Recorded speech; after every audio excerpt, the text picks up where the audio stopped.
أعوذ بالله من الشيطان الرجيم بسم الله الرحمن الرحيم وتوبوا إلى الله جميعا أيها المؤمنون لعلكم تفلحون سبحان ربك رب العزة عما يصفون وسلام على المرسلين والحمد لله رب العالمين اللهم صل على سيدنا محمد وعلى آل سيدنا محمد وبارك وسلم۔ انسان جو کام بھی شریعت و سنت کے خلاف کرتا ہے اس کو گناہ کہتے ہیں۔ اس گناہ سے توبہ کرنا لازم ہوتا ہے۔ ارشاد باری تعالی ہے وَتُوبُوا إِلَى اللَّهِ جَمِيعًا أَيُّهَا الْمُؤْمِنُونَ لَعَلَّكُمْ تُفْلِحُونَ، اور اے ایمان والو تم سب کے سب اللہ کے سامنے توبہ کرو تاکہ تم فلاح پا جاؤ۔ چنانچہ ابن تیمیہ رحمۃ اللہ علیہ نے الایمان الاوسط ایک کتاب ہے، اس میں 10 اسباب بتائے ہیں جن سے انسان کے گناہ معاف ہوتے ہیں۔ یہ 10 اسباب ہمیں زبانی یاد ہونے چاہیے تاکہ ہم ان کے ذریعے سے اپنے گناہوں کی بخشش کا بندوبست کر لیں۔ سب سے پہلا سبب استغفار۔ استغفار کہتے ہیں کہ اپنے گزرے ہوئے گناہوں پر نادم ہونا۔ شریعت نے کہا الندم توبۃ، ندامت یہ توبہ ہے، اور حدیث مبارکہ میں ہے کہ قیامت کے دن سب سے زیادہ خوش انسان وہ ہوگا من وجد فی صحیفتہ استغفارا کثیرا، جس کے نام اعمال میں کثرت کے ساتھ استغفار لکھا ہوا ہوگا۔ تو ہمیں کثرت سے استغفار پڑھنا چاہیے۔ چنانچہ ایک شخص حضرت حسن اللہ عنہ کے پاس آیا، حضرت بہت گناہ گار ہوں، کوئی عمل بتائیں۔ فرمایا استغفار پڑھو۔ ایک اور آدمی آیا، حضرت بارش نہیں ہو رہی، کوئی عمل بتائیں۔ فرمایا استغفار پڑھو۔ پھر ایک آدمی آیا کہ حضرت بہت قرضہ چڑھ گیا، دعا کریں کہ کوئی اسباب بن جائیں رزق کے، مال کے، تاکہ قرضہ اتر جائے۔ فرمایا استغفار پڑھو۔ پھر ایک شخص آیا کہ حضرت دعا کریں اللہ مجھے بیٹا دے دے۔ فرمایا استغفار کرو۔ ایک آدمی آیا میرا باغ ہے، دعا کریں کہ میرا پھل زیادہ لگے۔ فرمایا استغفار کرو۔ ایک آدمی آیا میری کھیتی باڑی کی زمین ہے، دعا کریں پانی اندر سے نکل آئے۔ فرمایا استغفار کرو۔ اب سننے والا حیران کہ مختلف لوگ مختلف ضروریات آ کر بیان کرتے رہے، سب کے لیے ایک ہی جواب۔ تو اس نے پوچھا کہ حضرت کیا مسئلہ؟ تو فرمایا کہ دیکھو یہ جواب میں نے اپنی طرف سے نہیں دیا، قرآن مجید سے دیا ہے۔ اللہ تعالیٰ ارشاد فرماتے ہیں قرآن مجید میں فَقُلْتُ اسْتَغْفِرُوا رَبَّكُمْ إِنَّهُ كَانَ غَفَّارًا۔ تو سب سے پہلے استغفار کرنے سے گناہوں کی بخشش ہوتی ہے۔ یُرْسِلِ السَّمَاءَ عَلَيْكُمْ مِدْرَارًا، تمہارے اوپر اللہ بارشیں برسائے گا۔ وَيُمْدِدْكُمْ بِأَمْوَالٍ، اللہ مال کے ذریعے تمہاری مدد کرے گا۔ وَبَنِينَ، اور بیٹوں کے ذریعے مدد کرے گا۔ وَيَجْعَلْ لَكُمْ جَنَّاتٍ، اور اللہ تعالیٰ تمہیں درختوں پہ پھل زیادہ عطا کرے گا۔ وَيَجْعَلْ لَكُمْ أَنْهَارًا، اور اللہ تعالیٰ تمہارے لیے زمین سے چشمے جاری فرما دے گا۔ آپ اگر غور کریں تو ہماری روزمرہ کی جو پریشانیاں ہیں وہ انہی میں سے ہیں۔ کوئی بیٹے کے لیے پریشان، کوئی کاروبار کے لیے پریشان، کوئی قرضوں کی وجہ سے پریشان۔ اس کا مطلب یہ ہے کہ اگر ہم استغفار کرنے کی عادت ڈال لیں تو ہمیں کسی اور عمل کی ضرورت ہی نہیں ہے، اور یہ عمل قرآن مجید میں بتایا گیا ہے۔ یہ پروردگار عالم کا کلام ہے۔ ہم استغفار کم کرتے ہیں، کم از کم 100 مرتبہ صبح اور شام استغفار کا کرنا معمول بنا لینا چاہیے۔ آپ لوگ ڈرائیو کرتے ہیں، اپنے دفتر جاتے ہوئے تو راستے میں جو آدھا گھنٹہ لگتا ہے اس میں کیا کرنا ہوتا ہے؟ بعض لوگ نعت سن لیتے ہیں، تلاوت سن لیتے ہیں، وہ بھی عبادت ہے، لیکن اس سے زیادہ بہتر یہ ہے کہ انسان خود پڑھے کچھ. تو اگر اس دوران آپ استغفر اللہ ہی پڑھتے رہیں تو سینکڑوں دفعہ استغفار نامہ اعمال میں لکھا جائے گا. اور اگر پورا پڑھ لیں استغفر اللہ ربی من کل ذنب واتوب الیہ تو یہ سونے پہ سہاگے والی بات ہے. تو اپنے ٹائمنگز کو ایسے ایڈجسٹ کریں کہ اس میں درود استغفار کثرت کے ساتھ آپ پڑھ سکیں، کیونکہ حدیث پاک میں یہ فرمانا کہ قیامت کے دن وہ بندہ بہت خوش ہوگا جس کے نام اعمال میں استغفار زیادہ ہوگا. دوسرا سبب ہے توبہ. توبہ اور استغفار بہت قریب ہیں، ان میں لائن آف ڈیمارکیشن ڈالنا تھوڑا ڈیفیکلٹ ہے، مگر علماء نے لکھا ہے کہ استغفار پچھلے گناہوں پہ ریپینٹنس کو کہتے ہیں، اور توبہ آئندہ گناہوں کو کمٹ نہ کرنا، اس کی کمٹمنٹ کرنا، عزم کرنا، اس کو کہتے ہیں. توبہ عزم جازم، ایک عہد کرنا کہ میں نے آج کے بعد گناہ نہیں کرنا، یہ توبہ کہلاتا ہے. تو گویا توبہ کا تعلق آئندہ گناہ نہ کرنا، استغفار کا تعلق پاسٹ کے ساتھ ہے کہ میں نے جو کیا برا کیا، اللہ بس میری غلطی کو پلیز معاف کر دیں، اس کو استغفار کہتے ہیں. اور یہ استغفار کا حکم اللہ رب العزت نے اپنے حبیب صلی اللہ علیہ وسلم کو دیا. فسبح بحمد ربک واستغفرہ، حکم ہے، صیغہ ہے امر کا. اللہ کے محبوب صلی اللہ علیہ وسلم کو اگر یہ حکم ہے تو سوچئے پھر ہمیں استغفار کرنے کی کتنی ضرورت ہے. توبہ ہر بندے پہ کرنی ضروری.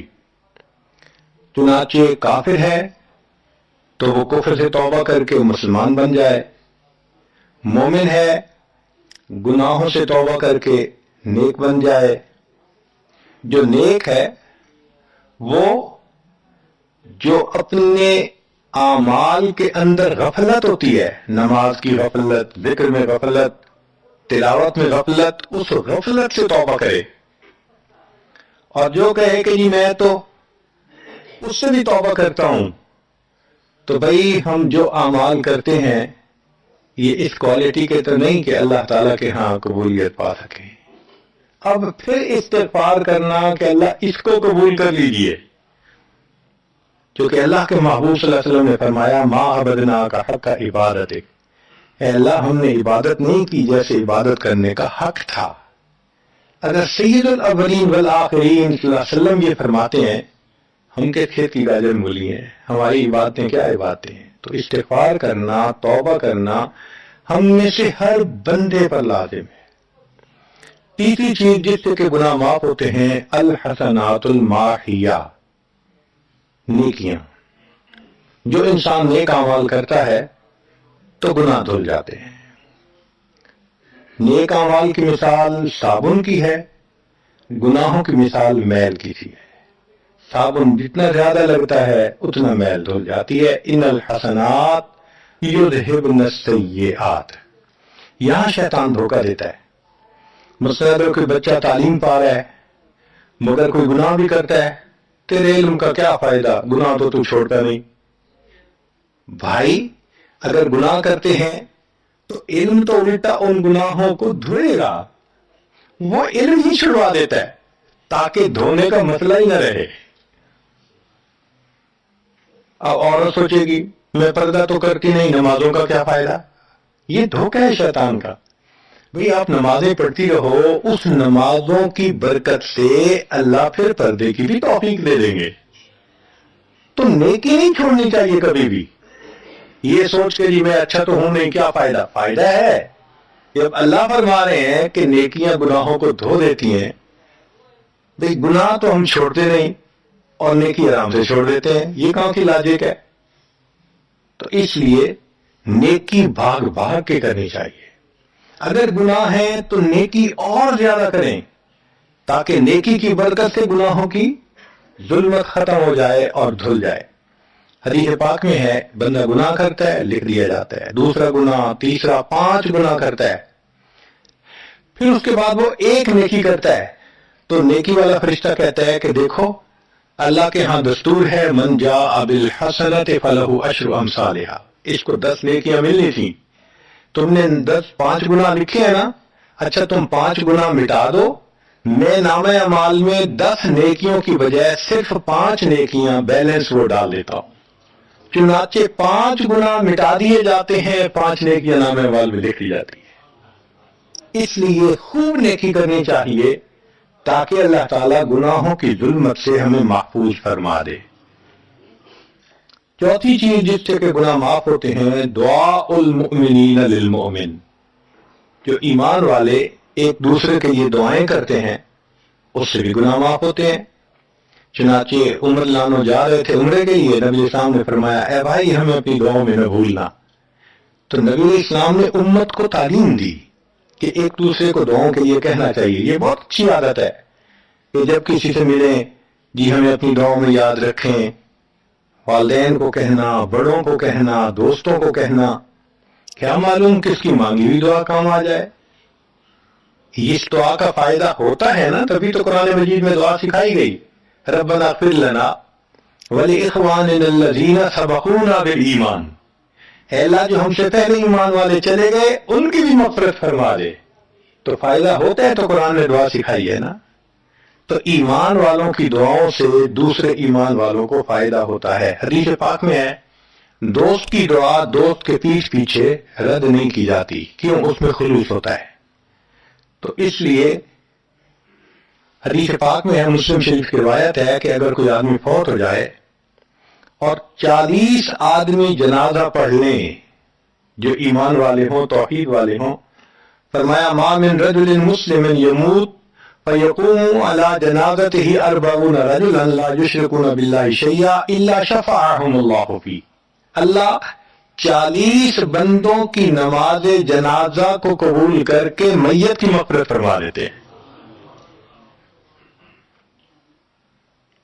5واں عمل ما یعمل للمیت من اعمال البر، ہم اپنے فوت شدہ لوگوں کے لیے جو نفل کے کوئی نیک کام کرتے ہیں اس سے بھی ان کے گناہ معاف ہوتے ہیں۔ مثلا صدقہ کر دیا، قرآن پاک پڑھا، ان کو بخش دیا، ان کی طرف سے عمرہ کیا، حج کیا، ان نفلی اعمال کا ثواب ان کو ملتا ہے، اس کی وجہ سے ان کے گناہوں کو معاف کر دیا جاتا ہے۔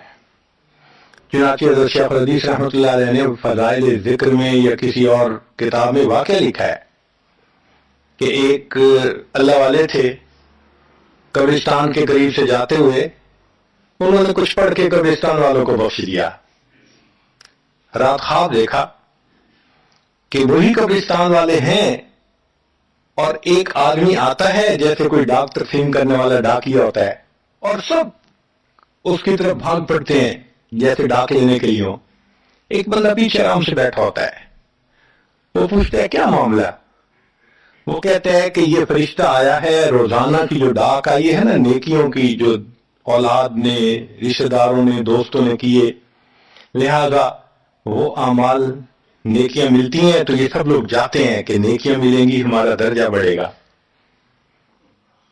اس نے کہا کہ آپ کو ضرورت نہیں ہے؟ کہنے لگا ہاں میں لے لوں گا، مگر میرا ایک بیٹا ہے جسے میں نے قرآن پاک کا حافظ بنایا، اس کی دکان ہے، وہ سارا دن دکان پہ بیٹھا رہتا ہے اور ساتھ ساتھ قرآن پڑھتا رہتا ہے، تو مجھے اتنی نیکیاں مل جاتی ہیں کہ میں بعد میں لے لوں گا۔ اس نے کہا بیٹا کہاں؟ اس نے کہا فلاں جگہ دکان ہے۔ وہ اللہ والے جب وہاں گئے اگلے دن تو دیکھا کہ ایک نوجوان ہے اور وہ بیٹھا ہوا ہے، گاہک آتا ہے تو اس کو سودا بیچ دیتا ہے، جب گاہک کوئی نہیں ہوتا تو وہ قرآن پڑھنا شروع کر دیتا ہے۔ تو وہ سمجھ گیا کہ میرا خواب سچا تھا، اس بچے کے قرآن پڑھنے سے اس کے والد کو خوب بینیفٹ مل رہا ہے۔ کچھ عرصے کے بعد دوبارہ پھر اسی قبرستان کے قریب سے گزرے، پھر انہوں نے کچھ پڑھ کے بخش دیا۔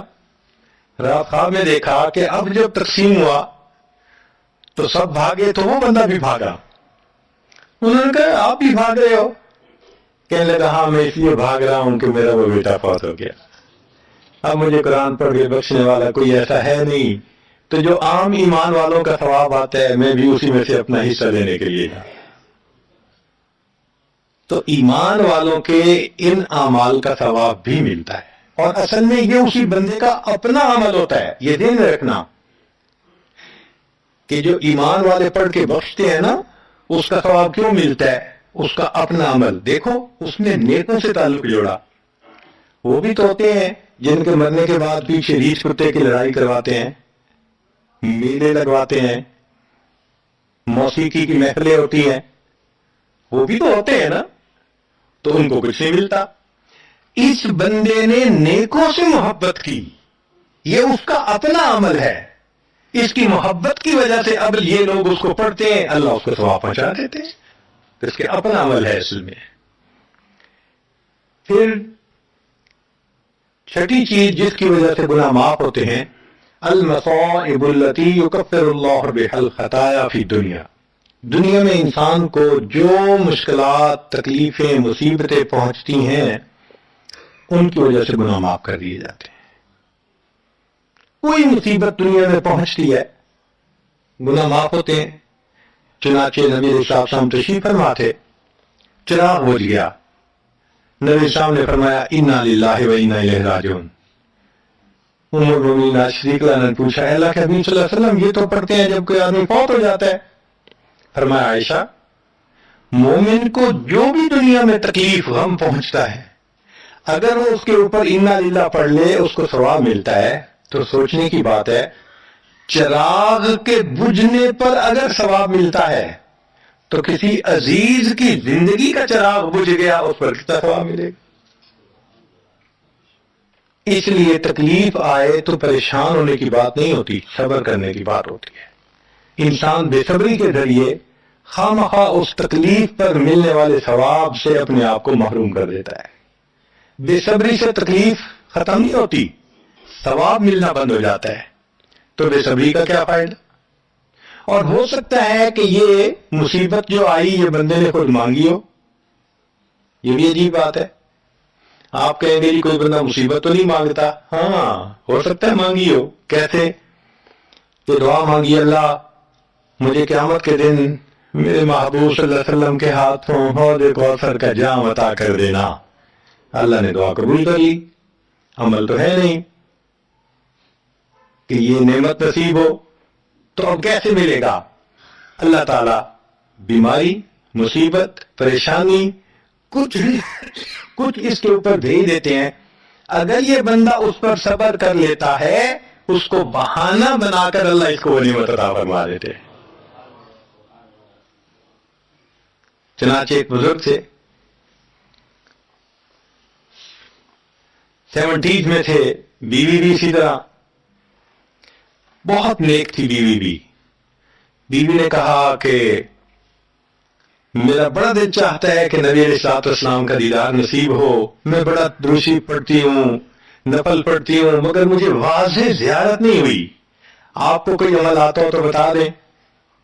انہوں نے ان کا عمل آتا ہے، کرو گی؟ کہا بالکل کروں گی۔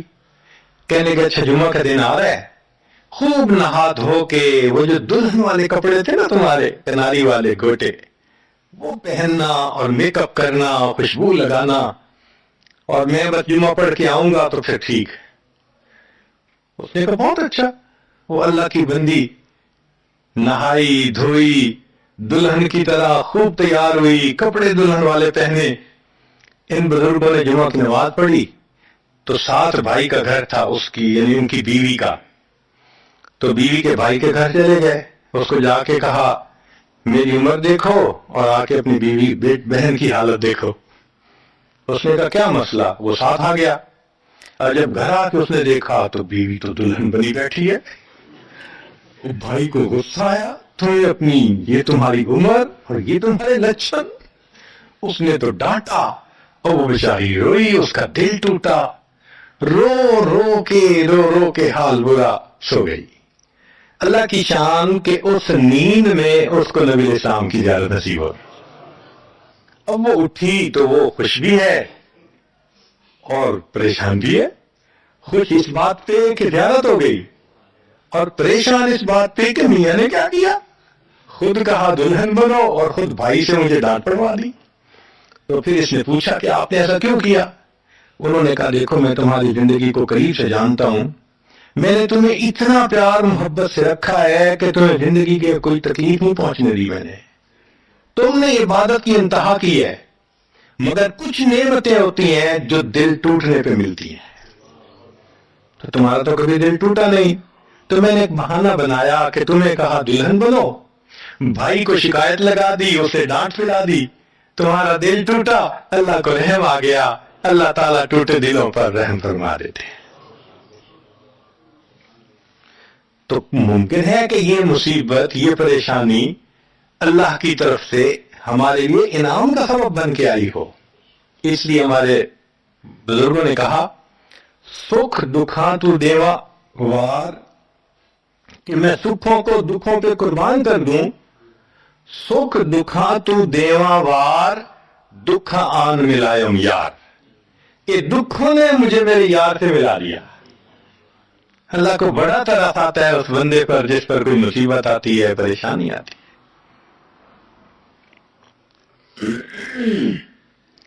پھر ساتویں چیز جس سے کہ گناہ معاف ہوتے ہیں، ما یحصل فی القبر من الفتنة والزغطة والروع، قبر کے اندر انسان جب جائے گا تو اس کو وہاں پر ضغط قبر پیش آئے گا، قبر دباتی ہے، اس قبر کے دبانے سے بھی گناہ معاف ہوتے ہیں، اور یہ ضغط قبر ہر کسی کو پیش آئے گا۔ سعد رضی اللہ عنہ ایک صحابی ہیں، نبی اسلام نے ان کا جنازہ پڑھایا اور اللہ کے محبوب صلی اللہ علیہ وسلم پنجوں کے بل چلنے لگے، تو صحابی نے پوچھا اے اللہ کے حبیب صلی اللہ علیہ وسلم آپ ایسے چل رہے ہیں؟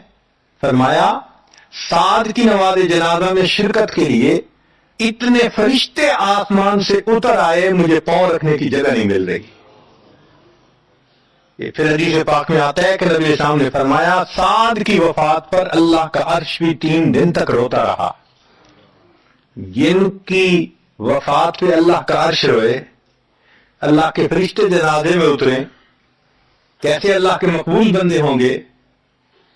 پھر نبی اسلام نے فرمایا سعد کو بھی ضغط قبر پیش آیا۔ تو اس کا مطلب یہ ہے کہ یہ ضغط قبر تو پیش آنا ہی ہے، ہر کسی کو آنا ہے، کوئی بھی ہو۔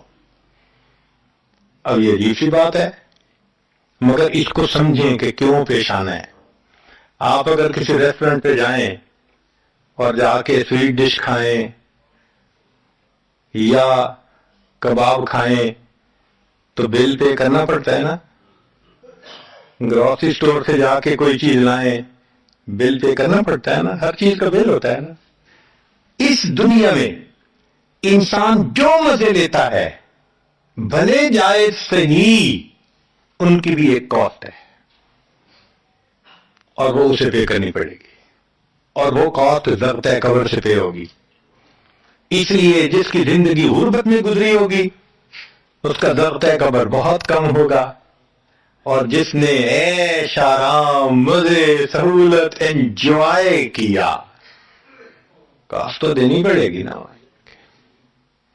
تو ضغط قبر تو پیش آنا ہے۔ ہمارے والد صاحب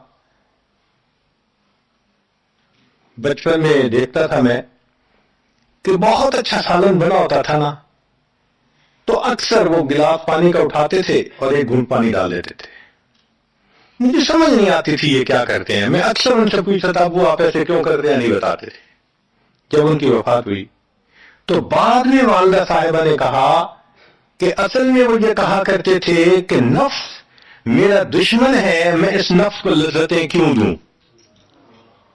وہ لذیذ کھانے کے اوپر بھی ایک گھونٹ پانی ڈال کے اس کو کم مزے والا بنا لیا کرتے تھے، جائز لذتوں کو بھی کم کر لیتے تھے۔ ہمارا کیا حال ہوگا جو ناجائز لذتوں کے پیچھے بھاگتے پھرتے ہیں۔ تو یہ ضغط قبر مومن کو بھی پیش آتا ہے اور کافر کو بھی، مگر فرق ہے، کافر کو پیش آئے گا کہ حدیث پاک میں آتا ہے دائیں طرف کی پسلیاں بائیں طرف اور بائیں کی پسلیاں دائیں طرف، یوں پسلیاں توڑ کے رکھ دیں گے۔ اور مومن کو بھی ضغط قبر پیش آئے گا، مگر مومن کو ضغط قبر تکلیف نہیں دے گا اتنی اگر نیک ہوا۔ کیوں؟ اچھا آپ بتائیں سر میں درد ہو تو آپ کہتے ہیں نا ذرا سر دبا دو، تو تکلیف ہوتی ہے یا راحت ملتی ہے؟ سر دبانے سے راحت ملتی ہے۔ جس طرح سر درد میں کوئی دبائے سر کو راحت ملتی ہے، ایسے ہی مومن کو ضرورت قبر تو پیش آئے گا مگر مومن کے لیے راحت کا سبب ہو۔ 8ویں چیز جس سے کہ گناہ معاف ہوں گے، احوال یوم القیامت وکربھا وشدائدھا، قیامت کے دن جو انسان کو ایک وحشت کی کیفیت ہوگی، ہول کی کیفیت ہوگی، خوف ڈر کی کیفیت ہوگی۔ اللہ اکبر۔ امام غزالی رحمۃ اللہ علیہ نے تفصیل لکھی ہے کہ سارے لوگ کھڑے ہوں گے اور سورج بہت قریب ہوگا، پسینے میں شرابور ہوں گے۔ اللہ اکبر۔ اس وقت جہنم کے اندر ابال آئے گا اور جہنم کے اندر سے انگارے اٹھ کر اوپر جائیں گے اور واپس گریں گے۔ فرماتے ہیں اس وقت انبیاء میں سے کوئی نبی بھی ایسا نہیں ہوگا جس کو یہ ڈر نہ ہو کہ کہیں انگارے میرے اوپر نہ آ جائیں۔ اگر انبیاء بھی تھرا رہے ہوں گے، ہمارا اس دن کیا حال ہوگا؟ تو قیامت کے دن کی دہشت اور وحشت کوئی چھوٹی چیز نہیں ہے، مگر اس سے بھی اللہ تعالیٰ ایمان والوں کے گناہوں کو معاف فرما دیں گے۔ پھر نئی چیز جس سے کہ گناہ معاف ہوں گے، شفاعت النبی صلی اللہ علیہ وسلم فی اہل الذنوب یوم القیامہ، قیامت کے دن اللہ کے پیارے حبیب صلی اللہ علیہ وسلم جو اپنی امت کے لیے شفاعت فرمائیں گے، اللہ اس پر بھی امتیوں کے گناہوں کو معاف فرما دیں گے۔ نبی اسلام نے ارشاد فرمایا کہ اللہ رب العزت نے ہر نبی علیہ السلام کو ایک ایسی دعا مانگنے کا اختیار دیا کہ جیسی دعا مانگی جائے گی منوان قبول ہو جائے گی۔ تو انبیاء نے دعائیں مانگی، تو صحابی نے پوچھا اے اللہ کے نبی صلی اللہ علیہ وسلم آپ کو بھی اختیار دیا گیا؟ فرمایا مجھے بھی اختیار دیا گیا۔ اے اللہ کے نبی صلی اللہ علیہ وسلم آپ نے کیا دعا مانگی؟ فرمایا میں نے کوئی دعا نہیں مانگی، میں نے اس کو ذخیرہ رکھ لیا، قیامت کے دن جب میری گنہگار امت کا حساب ہوگا اس وقت میں وہ دعا مانگوں گا، امت کو لے کے جنت میں جاؤں گا۔ اللہ کے محبوب صلی اللہ علیہ وسلم کو امت سے کتنا پیار تھا۔ کوئی ماں اولاد کے لیے 23 سال نہیں روتی، جوان بیٹا فوت ہو 2-4 مہینے رو کے پھر نارمل لائف ہو جاتی ہے۔ کوئی باپ اولاد کے لیے 23 سال نہیں روتا۔ اللہ کے پیارے حبیب صلی اللہ علیہ وسلم امت کے لیے 23 سال آنسو آتے، رب امتی رب امتی رب امتی دعا مانگتے تھے، لمبے سجدے۔ ام المومنین عائشہ رضی اللہ عنہا فرماتی ہیں کہ محبوب صلی اللہ علیہ وسلم کے آنسو جو مصلی پہ گرتے تھے، مجھے لگتا تھا کہ بارش کے قطرے زمین کے اوپر گر رہے ہیں، ایسی آواز محسوس ہوتی تھی۔ اور اتنا لمبا سجدہ ہوتا تھا کہ کبھی کبھی میں اٹھ کے محبوب صلی اللہ علیہ وسلم کے پاؤں کے انگوٹھے کو ٹچ کرتی تھی کہ ابھی جان تو سلامت ہے نا، تب مجھے احساس ہوتا تھا نہیں ابھی تک زندہ ہے۔ سجدہ لمبا ہو گیا، اتنا لمبا سجدہ کس کے لیے؟ اللہ امت کو گناہوں کو معاف فرما دے، امت کے گناہوں کو۔ چنانچہ جب نبی علیہ السلام پر آخری یعنی مرض آئی، بیماری کی کیفیت آئی، تو اللہ کے حبیب صلی اللہ علیہ وسلم کو بخار بہت تیز ہو گیا تھا، اور جو مسجد میں آخری مرتبہ لائے تھے تو 2 آدمی تھے، ایک ادھر تھا ایک ادھر تھا، اور اللہ کے حبیب صلی اللہ علیہ وسلم نے ان کا سہارا لیا تھا اور بہت مشکل سے چل کے تشریف لائے تھے۔ یہ آخری نماز تھی، پھر واپس تشریف لے گئے، بخار اور تیز ہو گیا۔ سیدہ عائشہ رضی اللہ عنہا فرماتی ہیں کہ میں نے اوپر کپڑا سے ڈال دیا، کپڑے کے اوپر سے مجھے گرمی محسوس ہو رہی تھی۔ میں نے پانی کا ایک پیالہ پیش کیا، اللہ کے حبیب صلی اللہ علیہ وسلم پانی کے پیالے میں ہاتھ مبارک ڈالتے تھے اور اپنے چہرے پہ لے رہے تھے، اور جسم تھا کہ جیسے کوئی گرم چیز میں سے گرمی نکل رہی ہوتی ہے، اس طرح وہ بخار سے دہک رہا تھا۔ فرماتی ہیں کہ مجھے محسوس ہوا کہ یہ تو بہت تیز بخار ہے، کبھی ایسا نہیں دیکھا۔ تو میں نے پوچھا اے اللہ کے حبیب صلی اللہ علیہ وسلم بخار ایسا تو کبھی نہیں دیکھا، اتنا زیادہ تیز، اتنا زیادہ تیز۔ نبی صاحب نے فرمایا عائشہ، مومن کو سکرات موت کے وقت جو تکلیف ہوتی ہے اس پر بھی اس کے گناہ معاف ہوتے ہیں۔ میں نے اللہ سے یہ دعا مانگی تھی، اللہ جب میری سکرات کا وقت آئے تو مجھے تکلیف زیادہ دے دینا، اور اس کے بدلے اللہ میری امت کے گناہوں کو معاف فرما دینا۔ عائشہ، یہ وہ سکرات ہے جس کی وجہ سے مجھے تکلیف بہت ہے، اللہ کے محبوب صلی اللہ علیہ وسلم کو اتنی تکلیف ہو رہی تھی۔ اتنے میں اطلاع ملی، دروازہ کھٹکھٹایا گیا، پوچھا کون؟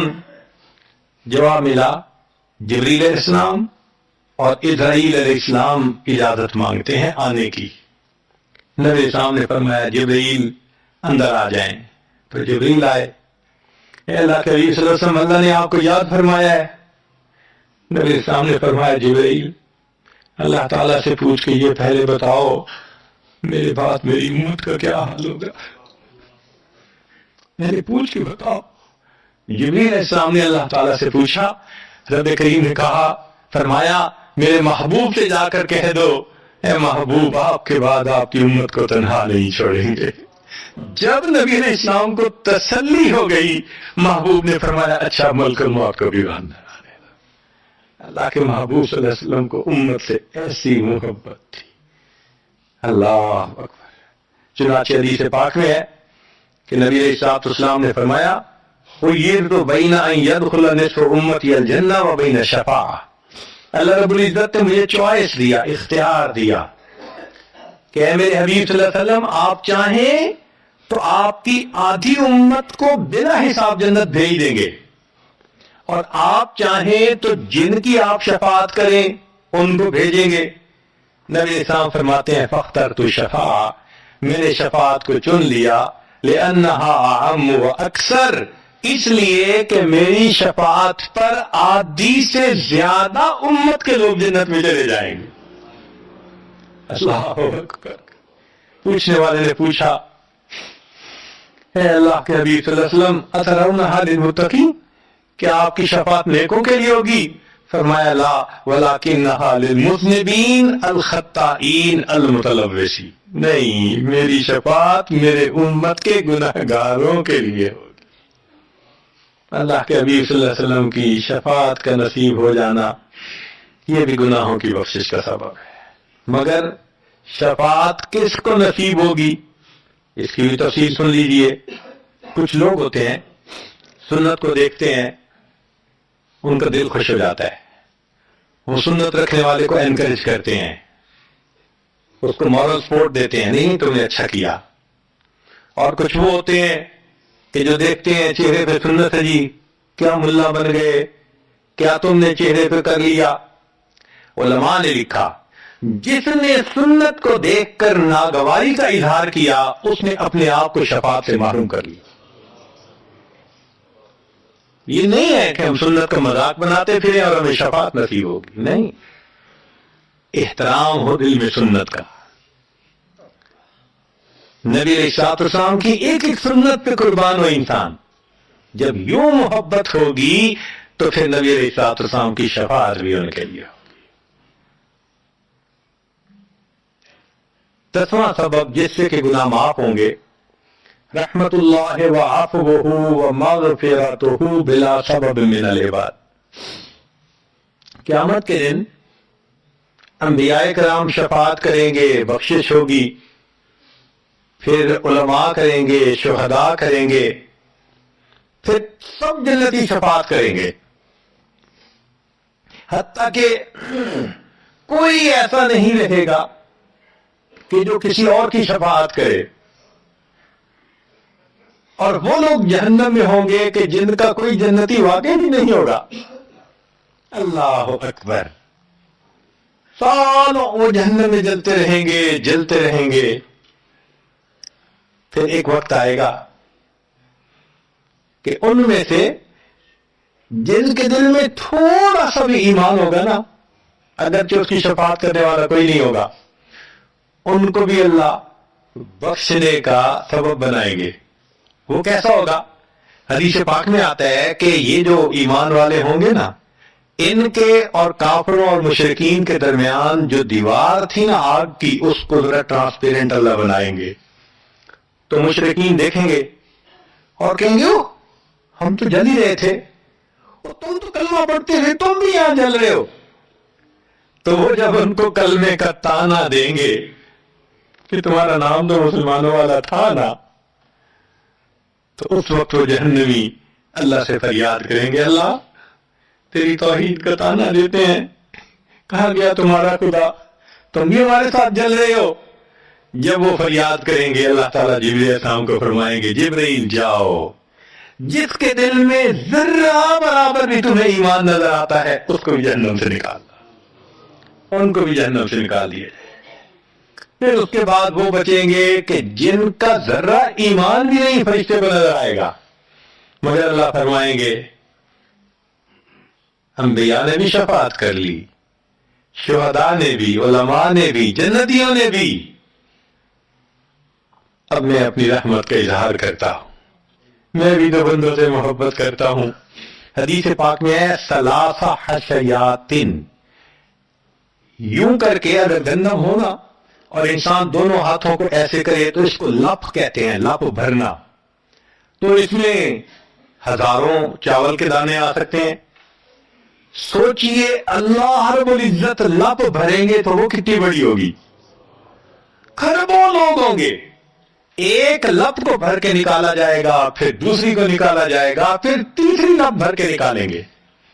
پھر ایک حوض ہوگا، کہا جائے گا جہنمی کو اغتسل فی ھذا الغدیر، اس حوض کے اندر تم جاؤ غسل کرو. جب وہ غسل کریں گے بالکل ان کے جسم صحیح سلامت ہو جائیں گے.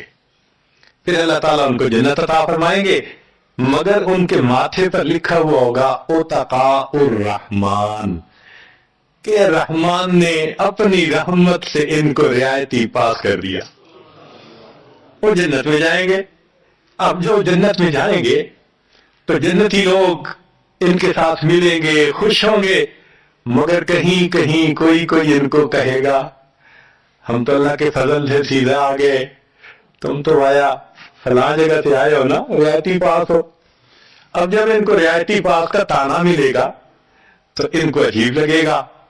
پھر ایک وقت آئے گا کہ یہ سب اتقاء الرحمن اللہ کے سامنے فریاد کریں گے، اللہ آپ نے اپنی رحمت سے جہنم سے نکال دیا، جنت بھیج دیا، یہ جو مہر ایک لگا دی یہ بھی تو اتار دیجیے نا.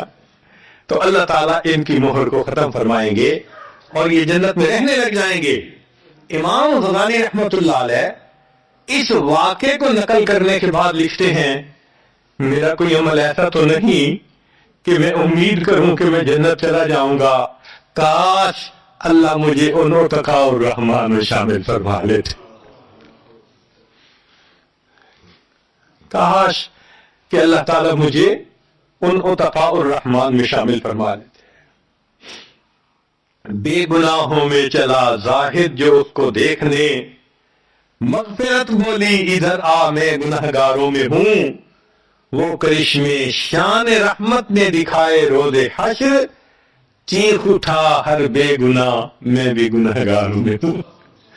اللہ اکبر. حضرت قاری طیب صاحب رحمۃ اللہ علیہ ایک کتاب میں لکھتے ہیں، اتنا اللہ کی رحمت کا ظہور ہوگا، اتنا ظہور ہوگا اس دن، ایک ایسا وقت آئے گا کہ شیطان بھی سر اٹھا کر دیکھے گا، اسے بھی امید لگے گی شاید میری بھی مغفرت کر دی جائے.